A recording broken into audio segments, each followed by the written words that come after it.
அந்த ரிசல்ட்டுக்காக மெனக்கெட்டு வந்து பண்ணி கொடுத்த ப்ரொடியூசர்ஸ்க்கு நான் ரொம்ப நன்றி சொல்லிக்கிறேன், ரொம்ப தேங்க்ஸ் சொல்லிக்கிறேன் என்னோடய டீமுக்கு. அவங்க இல்லைன்னா இது வந்து பாசிபிளே இல்லை. இதுவும் கதை எதுவுமே இல்லை, ஓகே மில்டன் உங்களுக்காக நான் பண்ணுறேன் அப்படின்னாரு. அவருக்கும் வந்து பயங்கரமான ஒரு லுக் நல்லா செட் ஆகி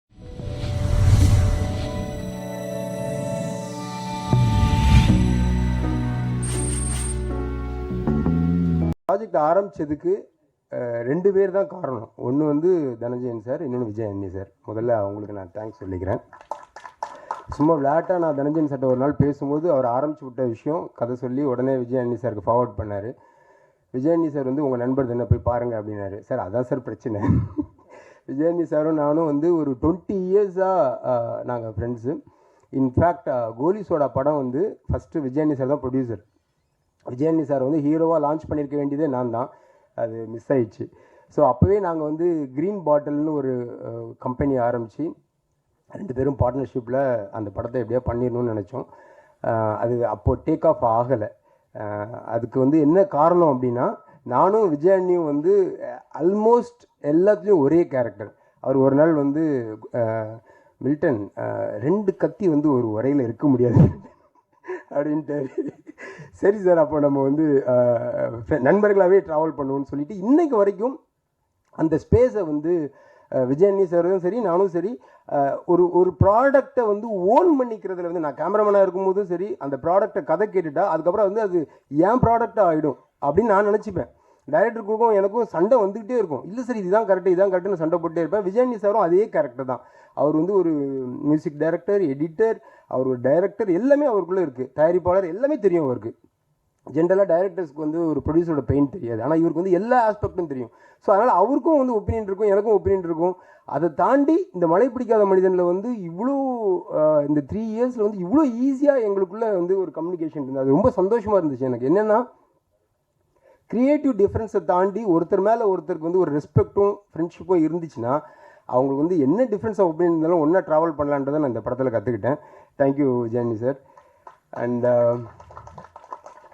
என்னோட கவிதை புத்தகம், அதாவது இவர் இந்த புக்கை எழுதி முடித்த உடனே டைரக்டர் ராஜமுருகன் வந்து சார் புக்கு நல்லா வந்திருக்கு, ஒரு ஃபங்க்ஷன் வைங்களேன் சார், எல்லோரையும் கூப்பிட்டு ஒரு ஃபங்க்ஷன் வைங்களேன் சார் அப்படின்னாரு. முருகன், நம்ம சினிமா ஆடியோ ஃபங்க்ஷன்லாம் நீங்கள் போயிருக்கீங்களா?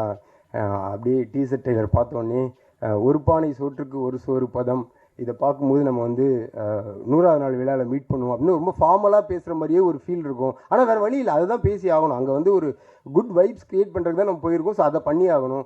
அதே மாதிரி தான் இப்போ பொயிட்ரி ரிலீஸ் ஃபங்க்ஷன்ஸும் ஆயிடுச்சு. இந்த கவிதையை படிக்கும் பொழுது இவர் வந்து இப்படிப்பட்டவரா அப்படிலாம் எல்லாம் பேசிகிட்டே இருக்காங்க. அதுக்காக ஒரு மீட்டிங் அரேஞ்ச் பண்ணி நடுவில் போய் உட்காந்து அதெல்லாம் வாங்கிட்டு வர்றதுக்கு எனக்கு பிடிக்கலன்னு சொல்லி சொன்னேன். கடைசியில் அது ரெண்டும் ஒரே மேடையிலேயே நடந்துருச்சு எனக்கு. ஆனால் உண்மையாக சொல்கிறேன், எனக்கு இதுதான் வந்து மோஸ்ட் ஹாப்பியஸ்ட் திங் இந்த ஃபங்க்ஷனை பொறுத்த வரைக்கும். என்னென்னா எல்லாருக்கும் ஒவ்வொரு கெட்ட பழக்கம் இருக்கும். என்னோடய கெட்ட பழக்கம் வந்து எழுதிட்டே இருக்கிறது. அந்த எழுத்தெல்லாம் ஒரு வடிவமாக்கி ஒரு புத்தகமாக்கி அதை வந்து மற்றவங்களுக்கு கொண்டு போய் கொடுத்து சேர்க்குறதுன்றது வந்து எனக்கு வராது. எழுதுறத விட என் வேலை முடிஞ்சிருச்சுங்கிற மாதிரி இருக்கும். ஆனால் தனஞ்சயன் சார் அதை படிச்சுட்டு இது வந்து எல்லாருக்கும் கொடுப்போம் அப்படின்னு சொல்லி இந்த ப்ராஜெக்ட் ஆரம்பிச்சதுலேருந்து மழை பிடிக்காத மனிதன் நான் டைட்டில் வச்சுட்டேன். பட் இது வந்து ஒரு கமர்ஷியல் ஆக்ஷன் ஃபில்மாக தான் கதை கேட்குற எல்லாமே பார்த்துட்டு இருந்தாங்க. பட் இதுக்கு வந்து வேறு ஒரு பெர்ஸ்பெக்டிவ் இருக்குது, வேறு ஒரு டைமென்ஷன் இருக்குன்றதை வந்து என்னால் அவங்களுக்கு சொல்ல முடியல, எடுத்து தான் காட்டணும். ஆனால் one fine day Dhananjayan sir வந்து சார் இது வந்து கமர்ஷியல் ஃபிலிம் மட்டும் இல்லை, இது வந்து ஒரு பொயட்டிக் கமர்ஷியல் ஃபிலிம்னு ஒரு பாயிண்ட்டை பிடிச்சிக்கிட்டாரு. அன்னையிலேருந்து தான் எங்கள் ஜேர்னி வந்து ஸ்மூத் ஆச்சு. சார் எக்ஸாக்ட் ஃப்ளேவர் நீங்கள் புரிஞ்சுக்கிட்டீங்க. ஸோ அதனால் இந்த கவிதை புத்தகத்தை வந்து எல்லாருக்கும் கொண்டு போய் சேர்க்கறதுக்காக இப்படி ஒரு எஃபர்ட் எடுத்த தனஞ்சயன் சாருக்கு ரொம்ப நன்றி. பொதுவாக படங்கள் வந்து இன்னும் நல்லவங்க இருப்பான், கெட்டவன் இருப்பான். நல்லவன் வந்து கெட்டவனை அடிக்கணும், ஜெயிக்கணும். இதுதான் என்னோட எல்லா படத்துலேயுமே இருக்குது. கோலி சோடா ஆகட்டும், கடுகு ஆகட்டும், எல்லாத்துலேயும் ஒரு மிருகத்தை எதிர்கொள்கிறதுக்கு நல்லவங்க வந்து மிருகமாக மாறி அவங்கள வந்து அடிக்கிறதுல வந்து எனக்கு உடன்பாடு கிடையாது. ஒரு நல்லவனை வந்து மிருகமாக்குற ஒரு படத்தை வந்து நம்ம எதுக்கு எடுக்கணும்? அதுக்கு பதிலாக அந்த மிருகத்தை வந்து திருப்பி நம்ம பக்கம் கூப்பிட்டு வந்து ஒரு மனுஷனாக்குறதுன்னு நம்ம பண்ணணும் அப்படிங்கிறது தான் என்னோடய கான்செப்ட். ஸோ எல்லா படத்துலையுமே என்னோடய விஷயங்களில் எல்லா படங்கள்லையுமே பார்த்திங்கன்னா எண்டில் அந்த கெட்டவன் சாகக்கூடாது, அவனுக்குள்ளே இருக்க கெட்டது தான் சாகணும் அப்படின்னு ஒரு விஷயம் இருக்கும். அது இந்த படத்தில் இன்னும் அழுத்தமாக சொல்லியிருக்கோம். என் அசிஸ்டன்ஸ்லாம் கரெக்டாக இருக்கீங்கடா, வெரி குட்ரா. அண்ட் நம்ம ப்ரொடியூசர்ஸ் பற்றி ஒரு வார்த்தை சொல்லிடுறேன். Kamal Bohra sir, Dhananjayan sir, Pradeep sir, நீங்கள் அவங்கள பார்த்தாலே தெரியும். பாருங்கள், தனஞ்சயன் சார் வந்து பிங்க்கு, கமல் பாரா சார் வந்து கிரே, இவர் வந்து பிங்க் அண்ட் கிரே. இவர் வந்து இன்பிட்வீன் அவங்க 2 பேருக்கும். அதாவது தனஞ்சயன் சார் வந்து எப்படின்னா ஒரு புயல் மாதிரி. அவர் வந்து நம்ம பேசுகிறதுக்குள்ளே அவர் புயல் அடித்து மழை பிடிச்சி எல்லாம் முடிஞ்சிடும். அந்த மழை பிடிக்காத மனிதனே எனக்கு அப்படி தான் தோணிருக்கும்னு நினைக்கிறேன். அப்புறம் நெக்ஸ்ட் டே பார்க்கும்போது அந்த புயலோட எந்த சூடும் இல்லாமல் அப்படியே அமைதியாக பேசிகிட்டு இருப்பார். கமல் பாரா சார் வந்து ஃபஸ்ட்டு மீட்டிங் ஆஃபீஸ்க்கு வந்தார். வந்து கதைலாம் பேசி அடுத்த நாள் ஆஃபீஸ்க்கு வந்தார். கொசு நிறைய இருந்துச்சு. அதனால் பேட் வச்சு நான் கொசு அடிச்சுட்டே இருந்தேன். சார் சார் சார் கொசு அடிக்காதீங்க சார், பாவம் சார் அது அப்படின்னாரு. எனக்கு வந்து ஒன்றும் புரியல. சார் என்ன சார் சொல்லுங்கள்? இல்லை சார், அது ஒரு உயிர் தானே சார், அதை வந்து நம்ம கொல்லக்கூடாது. இவ்வளோ அருமையான ஒரு ப்ரொடியூசர் நமக்கு கிடச்சிருக்காரு அப்படின்னு நான் நினச்சேன். அப்புறம் தான் தெரிஞ்சது அவர் வந்து கொசுவை தான் டைரக்டராக நினச்சிருக்காரு. டைரக்டர் வந்து கொசுவாக நினச்சிட்டாரு. எனக்கும் அவருக்கும் நடந்த சண்டை இருக்குது பாருங்க. மழை பிடிக்காத மனிதன் பல பாகங்கள் எடுக்கலாம், அந்த அளவுக்கு வந்து நாங்கள் சண்டை போட்டிருக்கோம். பட் இன்றைக்கும் பாருங்கள், அவர் 2 பேர் சிரிச்சிட்டு இருக்கேன், நான் அவரை பேர் சிரிச்சிட்டு இருக்கேன்னா அது அவரும் அப்படி தான். நானும் விஜயாண்டி மாதிரி என்ன தோணுதோ அதை முகத்துக்கு நேராக பேசுவார். அதை மறைச்சி அதுக்கு வந்து ஒரு கண்ணுக்கு அது மூக்கு வச்சுலாம் அதுக்கு பழக்கம் கிடையாது. என்ன தோணுதோ அதை ஸ்ட்ரெயிட்டாக கேட்டுருவார். நம்மளும் உடனே பதில் சொல்லிடுவோம். ஸோ அப்படி ஒரு ஜாலியான மனுஷன். பிரதீப் சார் வந்து ஒரு புத்தரின் மறு அவதாரம் தான் அவர். அமைதியாக எல்லாத்தையும் பார்த்துக்கிட்டே இருப்பார். சார் உண்மையிலே சார் இந்த மாதிரி ஒரு ப்ரொடியூசர் கிடைச்சதுக்கு வந்து நான் சந்தோஷப்படணும் சார். இது வந்து மேடைக்காக எல்லோரும் சொல்கிற ஒரு ஃபார்மாலிட்டி வேர்ட் கிடையாது. ஏன்னா மழை பிடிக்காத மனிதன் படம் ஆரம்பிக்கும் பொழுது அந்த படத்தோட ஸ்கோப், அந்த படத்தோட பிஸ்னஸ், அதுக்குள்ளே என் கனவை வந்து சுருக்கி எடுக்கிறதுன்றது வந்து மிக சேலஞ்சிங்கான ஒரு விஷயமா இருந்துச்சு. நான் கேட்ட எந்த விஷயத்தையும் அவங்க வந்து நோ சொல்லவே இல்லை. முதல் தடவை நோ சொன்னாலும் 2வது தடவை வந்து அவங்க கொடுத்துட்டாங்க. ஃபார் எக்ஸாம்பிள் லொக்கேஷன் எடுத்துக்கிட்டிங்கன்னா, ஃபஸ்ட்டு டையூ போகணும் அப்படின்னு.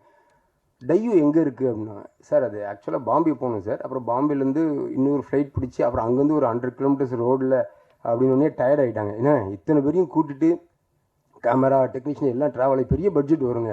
எவ்வளோ நாள் ஷூட்டிங் சார்? அது ஒரு 20 days ஷூட் சார். அது நம்ம கதையே அங்கே தான் சார் நடக்குது. நான் மற்ற இன்டீரியர்லாம் இங்கே மேட்ச் பண்ணுறேன், தயவு செஞ்சு டையூ மட்டும் எனக்கு கொடுங்க அப்படின்னு ரொம்ப போராடி தனஞ்சயன் சார் வந்து வாங்கி கொடுத்துட்டாரு. ஸோ டையூ போய் இறங்கியாச்சு. அருமையான லொக்கேஷன். எனக்கு வந்து நான் 2000 பார்த்த ஒரு ஊர் அது. ஒரு ஹலோ படத்துக்காக நான் கேமராமேனாக லொக்கேஷன் பார்க்க போனப்போ, கன்னித்தீவு கதையில் சிந்துபாத்து வந்து கன்னித்தீவை தேடி போயிட்டு இருப்பார்ல, அந்த மாதிரியான ஒரு லேண்ட் அது. அந்த டையூ எனக்கு ரொம்ப ஃபேவரேட். ஸோ அங்கே போய் இறங்கியாச்சு, எல்லாம் ஷூட் பண்ணியாச்சு. ஒரு 12 days ஷூட் முடிச்சிட்டோம். முடிச்ச உடனே தனஞ்சயன் சார் பயங்கர ஹாப்பி. 20 days சொன்னீங்க, 12 days முடிச்சிட்டிங்கன்னு. சூப்பருங்க சார். இல்லை சார், இன்னும் 8 நாள் வந்து டாமனில் எடுக்கலான் இருக்கோம் சார். டேய் என்னடா விளையாடுறீங்களாடா? அது எங்கடா இருக்குது சார்? நம்ம இப்போ வந்த வழியே திரும்பி போய் பாம்பே வரைக்கும் போயிடணும் சார். அங்கேருந்து இங்கே லெஃப்ட் எடுத்தோம் சார், இதை ரைட் எடுத்து ஒரு 330 கிலோமீட்டர் ரோட்டில் போனால் அங்கே டாமன் இருக்குது சார். திருப்பி அகைன் பஞ்சாயத்து, திருப்பி அதையும் அவர் வந்து பேசி ப்ரொடியூசர்லாம் பேசி டாமன் வந்து வாங்கி கொடுத்தாரு. அங்கேயும் போய் 8 days ஷூட்டு போய் இறங்கியாச்சு. 6 நாளில் முடிச்சாச்சு. கண்டிப்பாக நீ சீக்கிரம் முடிச்சிருக்க மாட்டேன், மீதி 2 நாள் எங்கே பிளான் பண்ண சொல்லு அப்படின்னாரு. சார் கோவா போயிட்டு வந்துட்டா நல்லாயிருக்கும் சார், ஏன்னா இங்கே ஃபெரி இல்லை, நான் பிளான் பண்ண ஃபெரி இங்கே இல்லை, அந்த சர்வீஸ் வந்து ஸ்டாப் பண்ணிட்டாங்களா, இப்போ கோவாவில் மட்டும்தான் இருக்குது. ஸோ அகைன் 1 day ஷூட்டுக்காக கோவாவுக்கு திருப்பி எல்லோரும் ட்ராவல் பண்ணி, ஸோ அப்படி நான் கேட்டது எல்லாத்தையும் அந்த ரிசல்ட்டுக்காக மெனக்கெட்டு வந்து பண்ணி கொடுத்த ப்ரொடியூசர்ஸ்க்கு நான் ரொம்ப நன்றி சொல்லிக்கிறேன். அடுத்தது சத்யராஜ் சார். சத்யராஜ் சாரோட பிரம்மா படத்தில் நான் வந்து அசிஸ்டன்ட் கேமராமேனாக வேலை செஞ்சேன், லாஸ்ட் அசிஸ்டன்ட். அதில் வந்து நான் செய்யாத ஒரு தப்புக்காக என்னை வந்து வேலையை விட்டு நிறுத்திட்டாங்க. ஐ திங்க் ஆந்திர மகிழா சபாவில் ஷூட்டிங் நடந்துகிட்டு இருந்தது. எனக்கு வந்து பயங்கர கோவத்தில் அழுக வருது எனக்கு. நான் அழுதுகிட்டே அந்த வாசலில் நின்றுட்டுருக்கேன். என்னடா ஒரு தப்பு செய்யல, அது என்னன்னு கூட எவனும் கேட்கல, வேலையை விட்டு நிறுத்திட்டாங்கன்னு சொல்லி நின்றுட்டு இருந்தேன். ஷண்முகம்னு ஒரு director, institute students, Sathyaraj sir பார்க்க வந்திருந்தார். அவர் பைக்கில் நான் அழுதுட்டு இருக்கிறத பார்த்துட்டு என்னை கூப்பிட்டு வீடு வரைக்கும் வந்து ட்ராப் பண்ணிவிட்டு ரியர்வியூ மிரரில் என்னை பார்த்துட்டே வராரு. நல்லா தெரியும் நான் அழுறதை அவர் பார்த்துட்டே இருக்காரு. இறக்கி விட்டுட்டு அவர் சொன்னார், ஒன் டே நீ சத்யராஜ் சார்ட்ட ஒர்க் பண்ணோடா, எதையும் மனசில் வச்சுக்காத அப்படின்ட்டு போயிட்டார். 30 வருஷம் ஆயிருக்கு சத்யராஜ் சாரை ரீச் பண்ண. 24 91 இல்லை சார், 91 பிரம்மா 34 வருஷம் ஆயிடுச்சு சத்யராஜ் சார். அவரோட லுக், அந்த கெட்டப்லாம் அவர் போட்டு அந்த ஃபோட்டோ ஷூட் பண்ணி பார்த்தோன்னே எனக்கு ஒன்றுமே புரியல. என்னடா இப்படி ஒரு மனுஷன் இப்படி ஒரு அழகாக இருக்கார், இவர் வந்து எப்படி கம்மியாக யூஸ் பண்ணுறதுன்னு சொல்லிட்டு அந்த ஒன் டேயில் வந்து வேறு என்னென்ன பண்ணலான்னு சொல்லி பயங்கரமாக பிளான் பண்ணி டீமை வந்து பயங்கரமாக ரெடி பண்ணி இத்தனை மணிலேருந்து இத்தனை வரைக்கும் அதை எடுக்கிறோம். லொக்கேஷன் வந்து 2 o'clock தான் உள்ளே விடுவாங்களாம். ஸோ காலைல இங்கே எடுக்கிறோம். அதுன்னு பயங்கரமாக பிளான் பண்ணி வச்சுட்டு சத்யராஜ் சார் வந்து சீனியர் ஆக்டர். ஸோ அவர் வந்து நான் ஸ்டாப்பாக நம்ம எப்படி வேலை வாங்க போகிறோம்னு நான் யோசித்து போய் இறங்கியாச்சு. இறங்கி பண்ணிகிட்டே இருக்கும். அப்படி ஒரு கோஆப்ரேஷன், ஒரு கொஸ்டின் வரும், முகச்சுளிப்போ என்னங்க அப்படின்னு ஒரு விஷயம் கூட இல்லாமல் எடுத்துக்கிட்டே இருக்காரு. நான் எடுத்து அடுத்த ஷாட் செட் பண்ணுற கேப்பில் தனஞ்சன் சார் வந்து கூப்பிட்டு போயிட்டு ஃபோட்டோ ஷூட் பண்ணிடலாம் வாங்க அப்படின்னு ஃபோட்டோ வேறு எடுத்துகிட்டு இருப்பார். சத்யராஜ் சார் சாப்பிட்டாரா இன்பிட்வீனில் என்ன நடந்தது எனக்கு ஒன்றுமே புரியல. நைட்டு 8 o'clock என்னை அனுப்புங்க. மறுநாள் ஏதோ ஃப்ளைட் அவருக்கு 7:50 சம்திங். சார் இதான் சார் லாஸ்ட் ஷாட்னு சொல்லி முடிச்சு அந்த ஷாட்டை செட் பண்ணிவிட்டு இதெல்லாம் ட்ராக் போடுங்கன்னு சொல்லிட்டு உட்காந்து நான் சும்மா செக் பண்ணுறக்கா அப்படி ஒவ்வொன்றா பார்க்குறேன். முக்கியமான ஒரு ஷாட்டை விட்டோம். கீழே ஷூட் பண்ணிட்டு இருந்தோம். லைட்டெல்லாம் ஷூட் பண்ணி மேலே வந்து இப்போ செட் பண்ணிகிட்டு இருக்கோம். ஆஹா இது லாஸ்ட் ஷாட்னு சார்ட்ட சொல்லிட்டோம். இப்போ திருப்பி லைட்டெல்லாம் ஷூட் பண்ணி கீழே லைட் பண்ணி எடுக்கணும். இன்னொரு 1/2 hour ஆகுமேன்னு சொல்லிட்டு அந்த லாஸ்ட் ஷாட்டை எடுத்துகிட்டு சார் ஒரு ஷாட் மிஸ் பண்ணோம். அதெல்லாம் ஒன்றும் இல்லைங்க வாங்கன்னு அவர் இறங்கி போயிட்டார் கீழே. எனக்கு அந்த அதாவது ஒருத்தன் வந்து ஒரு இண்டஸ்ட்ரியில் இவ்வளோ நாள் ட்ராவல் ஆகிறான்னா அதெல்லாம் வந்து சும்மாவே இல்லைங்க. அது வந்து சாருக்கு கடவுள் நம்பிக்கை இல்லை, ஆனால் மிகப்பெரிய ஒரு பிளெஸ்ஸிங் அவர் இருக்குது. இல்லைன்னா இந்த மாதிரியான ஒரு ஆசீர்வாதம் வந்து யாருக்கும் கிடைக்காது. சார் ரொம்ப தேங்க்ஸ் சார் அதுக்கு. அடுத்து அச்சு வந்து ஆக்சுவலி இந்த படத்துக்கு வந்து நான் விஜயானி சார் தான் மியூசிக் டைரக்டராக போட்டிருந்தேன். அந்த ஒரு வரை 2 கத்தியா என்னன்னு தெரியல. இல்லை ஆக்சுவலாக சார் வந்து நிறைய படங்கள் அப்போ பிச்சைக்காரன் 2 அது இதுன்னு பயங்கர கமிட்மெண்ட்டில் அவர் வந்து அவரையே பார்க்க நேரம் இல்லாமல் ஓடிட்டு இருந்தார். ஸோ சாங்ஸ் வந்து ஒரே ஒரு சாங் தான், இப்போ நீங்கள் கேட்ட சாங் வந்து சார் போட்டது, ஒரே ஒரு சாங் தான் அவரால் பண்ண முடிஞ்சுது. ஸோ பேலன்ஸ் ஒர்க்குக்கு எனக்கு என்ன பண்ணுறதுன்னு தெரியல. அப்போது ஒவ்வொரு சாங்காக வகு மசான், சௌரப், அப்புறம் ஹரி டஃபூசியா, அந்த மாதிரி ஒவ்வொருத்தட்டியாக வாங்கிட்டே இருந்தோம். ஆனால் that's not actually working out. சாங்ஸ்க்கு ஓகே, ஆனால் பேக்ரவுண்ட் ஸ்கோர் வந்து அப்படி பண்ண முடியாது. ஸோ அப்போ நான் என்ன பண்ணுறதுன்னு தெரியாமல் நான் வந்து தயக்கத்தோட அச்சுக்கு ஃபோன் பண்ணேன். அச்சு இந்த மாதிரி ஒரு விஷயம், நான் ப்ராஜெக்ட் ஆரம்பிச்சிட்டேன். சாங்ஸ் வந்து ஃபியூ சாங்ஸ் மற்றவங்க பண்ணிட்டாங்க, எனக்கு வந்து நீங்கள் பண்ணி தந்தேன் சார். ஒரு வார்த்தை கூட கேட்கல சார். நம்ம கம்பெனி நம்ம படம் சார், என்ன சார் நீங்கள்ட்டு அவர் பாட்டு கிளம்பி வந்துட்டார். அவருக்கு கொடுத்த சம்பளம் வந்து ஒரு கிலோனா ஒரு 100 கிலோக்கு வேலை பார்த்துட்டார் பாவம். அவர் வந்து மாற்றி கடைசி வரைக்கும் எனக்கு திருப்தி வர வரைக்கும் வாங்குறதுக்கு ரொம்ப ஸ்ட்ரெயின் பண்ணி அவர் எந்த முகசுளிப்பும் இல்லாமல் காலையில் இதான் சார் ஃபைனல்னு அனுப்புவார். நான் மத்தியானம் 2 மணிக்கு வாய்ஸ் நோட் அனுப்புவேன். அச்சு இத்தனை கரெக்ஷன்ஸ் இருக்குன்னு. ஈவினிங் 4 மணிக்கு சார் 5 மணிக்கு நான் அனுப்புகிறேன் சார் அப்படிம்பாரு. அதை என்னைக்கு 5 மணின்னு சொல்ல மாட்டார். ஸோ அப்படி முகம் சுளிக்காமல் அவர் வேலை செஞ்சார். தேங்க்யூ அச்சு. அண்ட் மேகா வந்து எப்படி இப்படி ஒரு ஃபைன் ஆக்டர்ஸ் வந்து இன்னும் அவங்களுக்கான ஹைட்டை ரீச் பண்ணல அப்படின்னு எனக்கு ஆச்சரியமாக இருக்குது. ஏன்னா அப்படி ஒரு நுணுக்கமாக பண்ணியிருக்காங்க அந்த படத்தில். அண்டு மாமா மறந்துட்டேன். அதாவது ஓப்பனிங்கில் நானும் கமல் பாரா சாரும் சண்டை போடும்போது நடுவில் அம்பேர் யாருன்னா ரமணா தான். இந்த பக்கம் அடி வாங்குவான், அப்புறம் அங்கே போய் அடி வாங்குவான், நடுவில் வந்து சமாதானம் பண்ணுவான். என்னோடய லாங் டைம் ஃப்ரெண்ட், நான் வந்து அசிஸ்டண்டாக இருக்கும்போதே ரமணா வந்து அசிஸ்டன்ட் டைரக்டராக இருந்தான். அதுக்கப்புறம் அவனும் நானும் க்ரோயிங் டுகெதர்னு சொல்லுவாங்க, அந்த மாதிரி நாங்கள் 2 பேரும் ஒன்றாவே இன்றைக்கு வரைக்கும் ட்ராவல் பண்ணியிருக்கோம். ஃபஸ்ட்டு டே நாங்கள் அசிஸ்டண்ட்டாக இருக்கும்போது எப்படி மாமா மச்சான் பேசிட்டோமோ இன்றைக்கு வரைக்கும் அதே நெருக்கத்தோட அதே ஒரு உரிமையோடு பழகிட்டு இருக்கோம். ரொம்ப நன்றி. பிரணதி 420, அவள் சரியான 420, எஸ்எஸ்எல்சியில் 420 மார்க் வாங்கியிருக்கா. அதான் ஓகே. மற்றபடி நம்ம டீம் அண்ட் என்னோடய டீம், ஒரே செகண்ட் ப்ளீஸ், எல்லாம் மேலே வாங்க வாங்க ப்ளீஸ். நம்ம டீம் அதாவது ஒரு படம் வந்து எப்போவுமே ஒரு ஆரம்பித்து ஒரு ஒவ்வொரு அரிசியில் ஒவ்வொரு பேர் எழுதிருக்குன்னு சொல்லுவாங்க. அந்த மாதிரி ஒவ்வொரு படம் கதை எழுதும் போதும் அது ரிலீஸ் டேட் எழுதப்பட்டிருக்கும். அந்த மாதிரி இந்த மலை பிடிக்காம ரிலீஸ் டேட் வந்து கொஞ்சம் தள்ளி போகும்போது என்னோட இன்டென்சிட்டி கொஞ்சம் கூட குறையாமல் என்னோடய டீம் இருந்துச்சு. அதுக்காக நான் வந்து ரொம்ப தேங்க்ஸ் சொல்லிக்கிறேன் என்னோடய டீமுக்கு. அவங்க இல்லைன்னா இது வந்து பாசிபிளே இல்லை. அப்புறம் படத்தில் வந்து டாலி தனஞ்சயா அண்ட் பிருத்வி அம்பார் 2 பேரும் வந்து கன்னடத்தில் வந்து இண்டிவிஜுவலாக ஹீரோஸாகவே பண்ணிகிட்ருக்காங்க. நான் பண்ண கன்னட படத்தில் 2 பேருமே நடித்தாங்க. ஸோ அவங்களோட ஒரு நல்ல நட்பு இருந்துச்சு, நல்ல நடிகர்கள் அவங்க.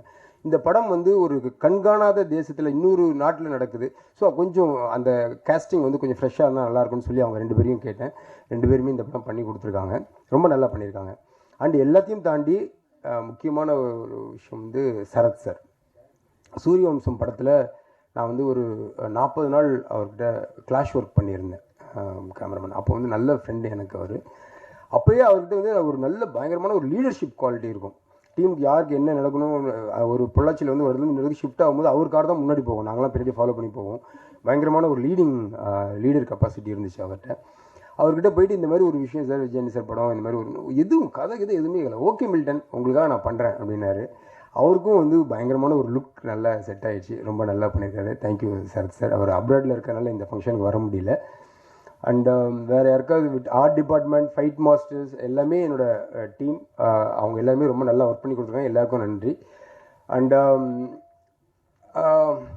கொஞ்சம் இந்த படம் வந்து கமர்ஷியல், ஆனால் அதில் வந்து வேறு ஒரு டிஞ்ச் இருக்கும். அந்த படம் வந்து அதற்கான ஒரு இடத்த அடையும்னு நான் 100% நம்புகிறேன். முக்கியமாக இன்ஃபினிட்டிக்கு இந்த படம் வந்து ஒரு பெரிய மைல்ஸ்டோனாக இருக்கணும்னு நான் கடவுளை வேண்டிக்கிறேன். தேங்க்யூ எல்லாருக்கும்.